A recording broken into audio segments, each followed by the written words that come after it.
All right, good morning, everyone. Thank you for joining me Saturday. It's about noon our time over here on the West Coast. Huge shout out to this community. We just blew through 300,000 followers on TikTok, 59,000 on YouTube, and we just hit 13,000 on Twitter.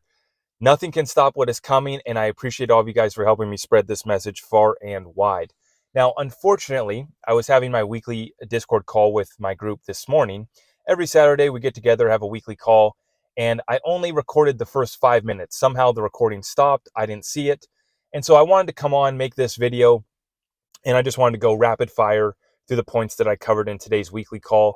If you're looking to join us in a more kind of intimate setting, get involved in the conversation, have contact with me, you can join us in the Discord group by going to my website, sign up for the Patreon, and then you'll get access to the Discord group where we have a call every Saturday. And it's always a pleasure. But unfortunately, my recording got screwed up somehow. So nonetheless, let's press forward. The chaos continues. Okay, so we see that we had the earthquakes take place in Turkey and Syria. Our thoughts and prayers go out to everyone affected over there. And we also see that we have an investigative journalist who's making some claims about the U.S., NATO kind of being involved with the Nord Stream 2 pipeline. That's unconfirmed, but once again, this is getting crazy out here, right, folks? We got the balloon flying over yesterday. We took out a UFO over Alaska. A lot of craziness taking place here in 2023 to start out the year. And so we're just going to have to continue to watch that unfold. And this is why it's so important that we're tapped in and ready for any scenario, any event that comes, whether we're going through a dollar crisis, cash shortage, food shortage, energy bills going up through the roof, or we're caught up in literally a kinetic war in some of these other countries. And we just continue thoughts and prayers, and we pray for peace. And we hope that it will never come here to the United States. And we've had a privileged position here with the reserve currency status, but I think that is getting challenged, and it's getting challenged more broadly by many more countries. It's not just the BRICS; it's BRICS plus plus plus plus a whole host of other countries that are trying to align themselves against the United States and dropping the dollar, dropping our bonds, and they don't care about the SWIFT system. Now, what we're seeing in real time is a currency and a commodity war breaking out. I have a report here from Gold Telegraph that the U.S. is trying to establish a critical minerals buyers club. So what's taking place now is it's become a national security interest to secure gold, silver, cobalt, lithium, all of these resources that run our economy, uranium, right? I just covered in my live show how France is going to do a bail-in of depositors' savings to the tune of $50 billion so that they can build and fund 6 new nuclear reactors in France. So this is the problem that is facing countries like France. It's a different scenario in each country. We have to understand what's coming our way next, and we have to be positioned. Now, I don't have my silver bar that I usually hold up at you guys, but for me, I don't invest in the minerals plays yet.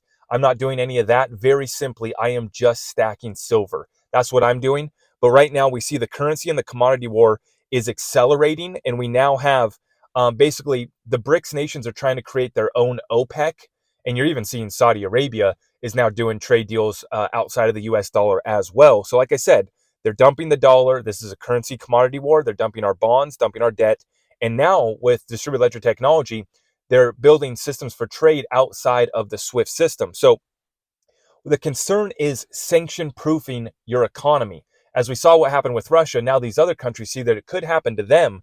So it's about securing the commodities. And then the other way that you sanction proof your economy would be to establish and use distributed ledger technology outside of the SWIFT system. And obviously they could use their own antiquated SWIFT system as well.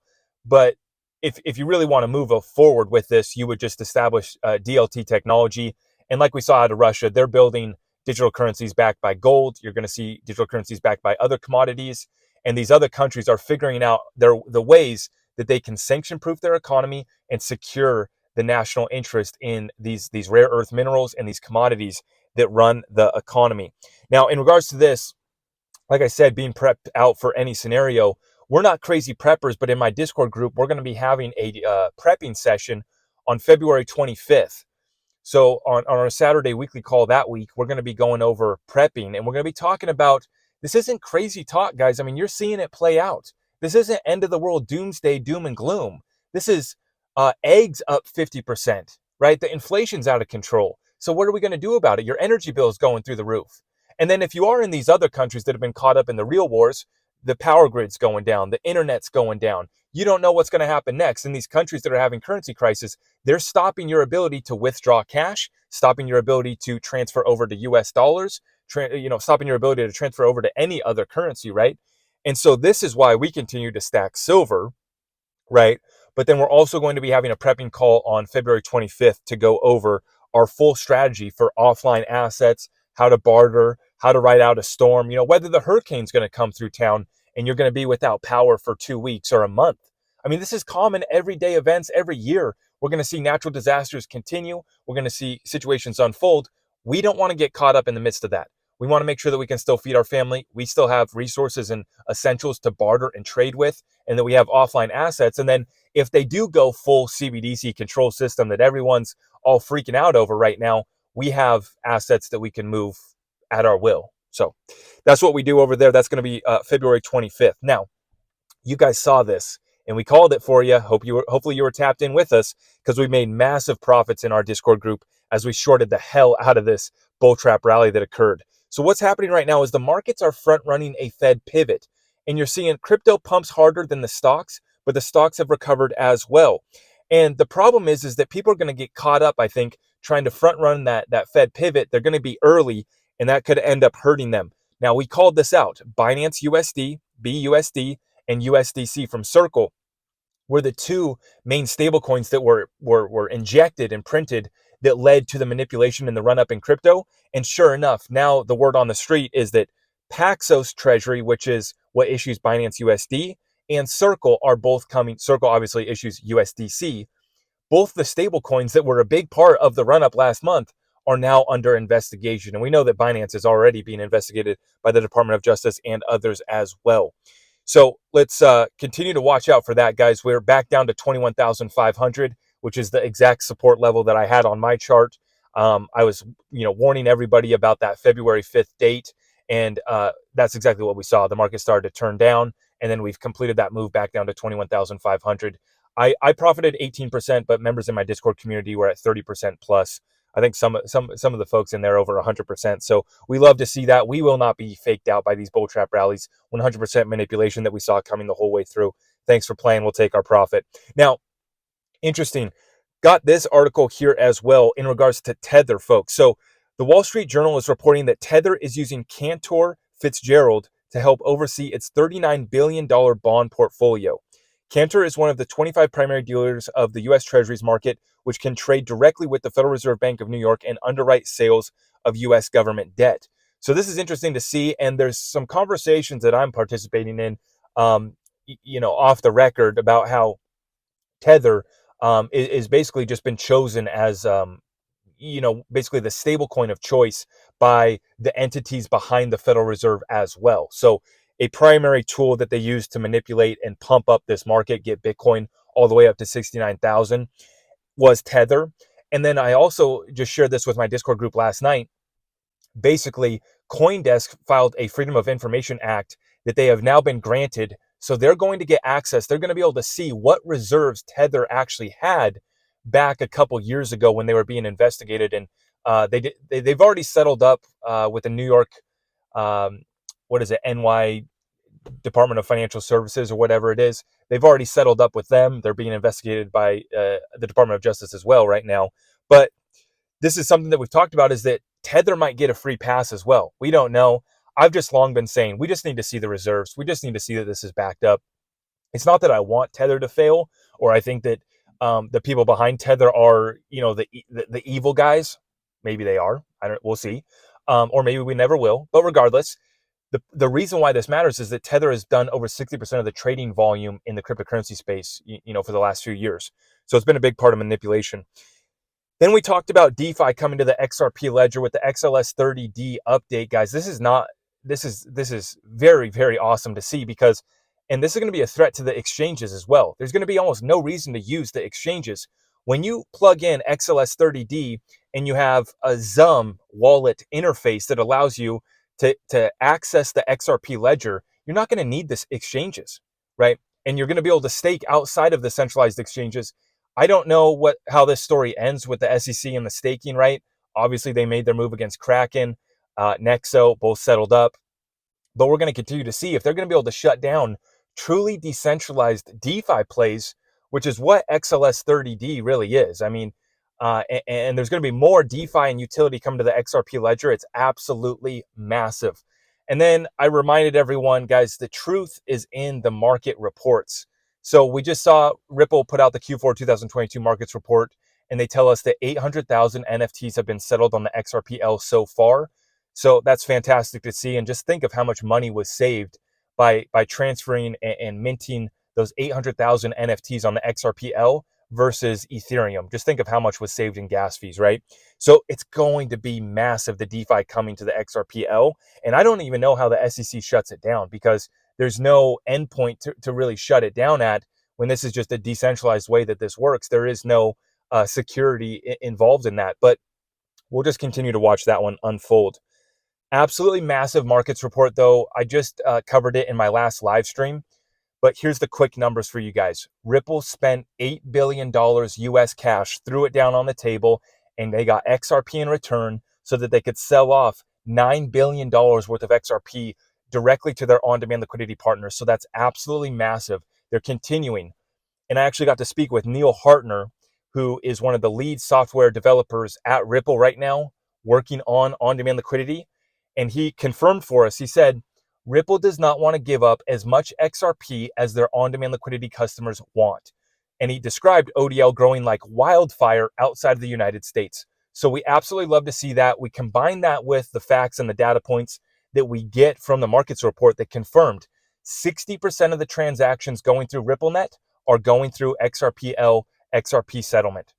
Fantastic. Great work at Ripple.